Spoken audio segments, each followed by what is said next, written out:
திருவாரூர் தியாகராஜர் கோவிலில் உலோக திருமேனி பாதுகாப்பு மையத்தில் நடைபெற்ற ஆய்வில் 5 போலி சிலைகள் கண்டுபிடிக்கப்பட்டுள்ளதாக சிலை கடத்தல் தடுப்பு பிரிவு சிறப்பு அதிகாரி பொன் மாணிக்கவேல் தெரிவித்துள்ளார்.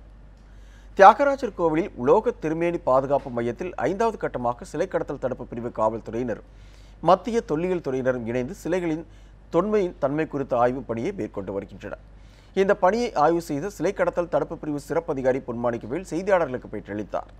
அப்போது பாதுகாப்பு மையத்தில் உள்ள 4356 சிலைகளில் 1897 சிலைகள் குறித்து ஆய்வு மேற்கொள்ளப்பட்டுள்ளதாகவும் இந்த சிலைகளில் 5 சிலைகள் போலியானது என்பது தெரியவந்துள்ளதாகவும் அவர் கூறினார். இந்து அறநிலையத்துறையின் இணை ஆணையர் தென்னரசு தங்களின் ஆய்வுக்கு ஒத்துழைப்பு தரவில்லை என்றும் அவர் குறை கூறினார்.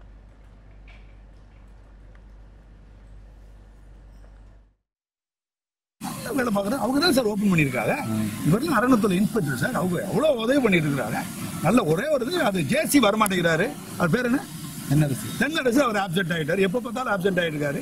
அவர் சம்மந்தமாக இன்னைக்கு கண்டிப்பாக நாளையிலேருந்து வரதுக்கு வேண்டிய ஏற்பாடு பண்ண போகிறோம். கண்டிப்பாக அவர் வரணும்.